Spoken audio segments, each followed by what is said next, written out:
Lil Durk was given the keys to Chicago by the mayor and hosted a prayer event in the city. Then less than a week later, the feds arrested him for hiring shooters to kill Quando Rondo. Durk was about to fly to Italy and try to escape the situation, but then he got busted by the feds and now could be facing a death penalty or a RICO. And today we're breaking down why Lil Durk could get locked up for life. On October 24th, news broke that 3 OTF affiliates and 2 other dudes had been arrested for killing Quando Rondo's cousin Lil Pop back in 2022. Cuz, Didi, Flocka, Brown Eyes, and Boogie were all hit with charges for murder for hire, committing fraud for hire resulting in death, and carrying and discharging firearms and a machine gun. According to the indictment, after King Von was killed by Quando Rondo's homie Lil Tim in 2020, someone in OTF put a bag on Quando's head. The first documents that came out didn't have Durk's name listed, but it's allegedly been confirmed that he's listed as co-conspirator 1. And according to the paperwork, Durk made clear in coded language that he would pay anyone who took out Quando Rondo after Lil Tim killed Von. And besides handing out some cash for the hit, the paperwork also says Durk was offering the shooters a deal with OTF too.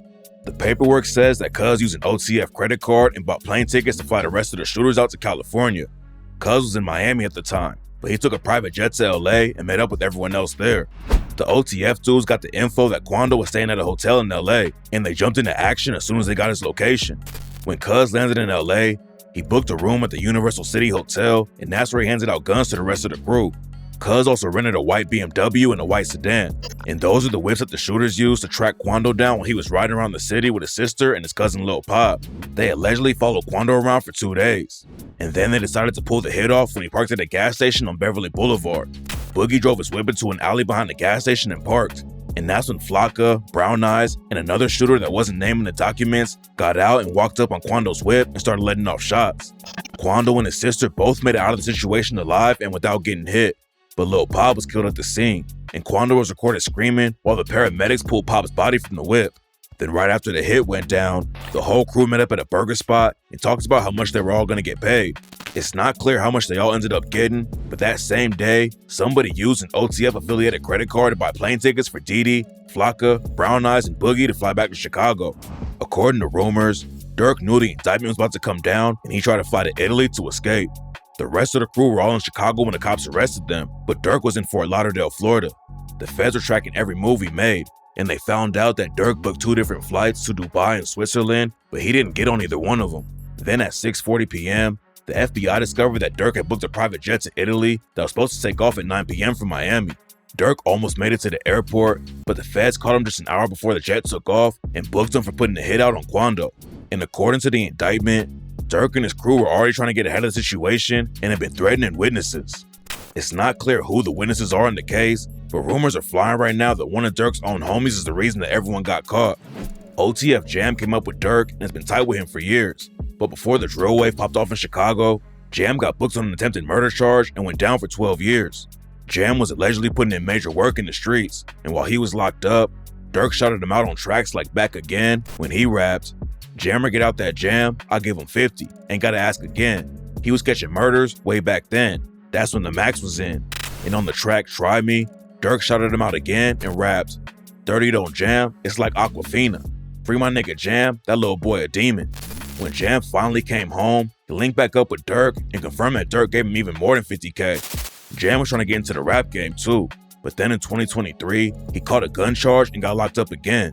While he was in jail, one of Jam's baby mamas allegedly got killed, and rumors say that Jam had some beef with some other dudes in OTF. And now rumors are flying that Jam wore a wire for years around Durk and the rest of OTF after he got out of prison. There's no evidence to back the story up right now though, but some people think Durk already knew there was a rat in his crew. Back in 2022, Durk dropped the track Federal Nightmares and rapped, "When trial come, it ain't your phone, it be your homie though. He on the stand with his head down like he don't know me though. It ain't no point in getting no lawyer if your homie told. He was with you on them late nights in them fast cars and them ski masks." Jam isn't the only dude who's allegedly involved with the case that Durk raps about. Didi, aka Deesky, allegedly helped plan the hit on Quando. Deesky caught a murder case in 2014, but got out on bond in 2019. And on the track Before Fajr, Durk shouted him out and rapped, "I know they really hate me now because I'm more famous. He can't even make it out the city. He ain't make no more bangers. Whenever Deesky beat his murder, he gonna be more and more dangerous. How these killers get on the net, you would think there's no more gangsters." Durk getting locked up with all the shooters is already wild. But rumors are also flying that Bricc Baby might be caught up in the situation too. Bricc Baby and Durk have been locked in together for years. They linked up in the studio, and people thought Bricc had a deal with OTF. But it looks like Durk and him might have had street ties that went deeper than rap. Before Quando Rondo went to LA, he had linked up with an OG from the Rolling 60s Crips named Big U. Quando reps the Rolling 60s in Savannah, but that doesn't mean he's cool with all the 60s on the West Coast. Bricc Baby also reps the Rolling 60s in LA, but he's been dissing Quando for years and said Quando wanted Big U to help him squash the beef with the BDs in Chicago. And in the same interview, Bricc Baby said that Durk's ops were his ops too. That's my boy. I'm not from BD. I'm from 60s. But you lose you my boy. Like, my ops, your ops at this point. People started connecting Bricc Baby to the Lil Pop hit, so Bricc Baby hopped online and squashed the rumors. Stop playing with my name, point blank period, nigga. On 6-0 Crip, nigga. Niggas die every day, nigga. That shit don't got nothing to do with me, nigga. On 6-0, you internet ass niggas steady putting stories together. You niggas on the street, no, I don't got nothing to do with it, bitch ass niggas. But then he made people even more suspicious when he dropped the track Brick Lotto with OTF C3. Bricc Baby didn't diss Quando on the track, but C3 raps, "Tell Smirk I need a perk. I'm finna ride like them killers do. I heard they claiming 60, have them real hoods get at you." Then Bricc Baby dry snitched on Durk like crazy during another No Jumper interview. After Von died, people were dissing Durk for not sliding for Von. But after Lil Pop got killed, Bricc Baby said that people couldn't say Durk didn't slide for Von anymore. Slide for Von, right? Nobody. Yeah. They say you can't say that no more. Why?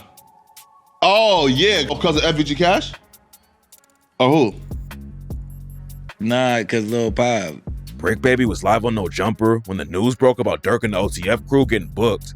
And Bricc Baby looked terrified when he realized it was the feds and not the state police who were involved with the situation. Rumors say that Bricc Baby's the one who dropped Quando's location to the OTF crew. Bricc Baby has real street ties all over LA, so there's a good chance he'd be able to find out where Quando was. Plus, Quando allegedly checked in with Big U before he came to the city, so the 60s would have already known that Quando was coming to LA. There's no evidence that Bricc Baby's actually involved with the case, but if he is the one who dropped Quando's location and helped the shooters out, the feds will definitely find out and book him on an accessory charge or more. What makes the whole situation even crazier is that Durk is more famous right now than he's ever been. He won his first Grammy back in February 2024 for the track All My Life. Durk started acting and joined 50 Cent's show Power Book 2, Ghost. And a few days before he got arrested, Durk was given the keys to Chicago by Mayor Katrina Thompson from Broadview and Mayor Andre Harvey from Bellwood. After Durk got the keys, his youth foundation, Neighborhood Heroes, hosted a fireside chat with 50 young dudes where Durk and his dad talked to them about focusing on their goals. Then the next day, Durk was at a prayer event in Chicago and said promoting spiritual well-being and fostering unity is essential to the work we do at Neighborhood Heroes. And right after that, Durk performed in front of 18,000 people at the United Center with Lil Baby and Sexy Red. It seemed like Durk was really trying to get back to the community and turn everything around. But nobody knew that might have been his last concert ever. After Durk got arrested, Mayor Katrina Thompson from Broadview took away Lil Durk's key to the city and cut ties with his Neighborhood Heroes Foundation and said that even though Durk is innocent until proven guilty, Broadview has even higher moral and ethical standards of behavior. A couple of years ago, Durk went on the $1 Million Worth of Game podcast and Wallow begged him not to slide for Von. Wallow told Durk about how he forgave his own brother's killer, and Durk needed to move on before he ended up dead or in jail. I forgave my brother's killer, and I'm saying it to say this. Nigga that killed my brother, my brother died in my grandma's arms. If I ain't let that shit go, I won't be right here today. I won't be here for my niece and my nephews. Me and Gil won't be doing this. Y'all won't know me. I won't be able to give y'all this game. But I had to leave. I had to let that shit go. Now I'm out here taking care of his daughter, paying for her to go to school, taking care of my nephew, taking care of my mama and my grandmama. Talk to him. Sure. Because I forgave my brother killer, but you know, I understand. I understand what y'all going through. But I love all you young niggas in here, and I mean that shit. Lil Durk didn't listen though, and a few months later, he allegedly ordered the hit on Quando and got his cousin Lil Pop killed. Now Durk and his whole crew are facing the death penalty, and everyone knows that the feds don't book anyone unless they're confident that they can get a conviction. The situation isn't looking good for Durk right now, but tap in for updates because this case is just getting started.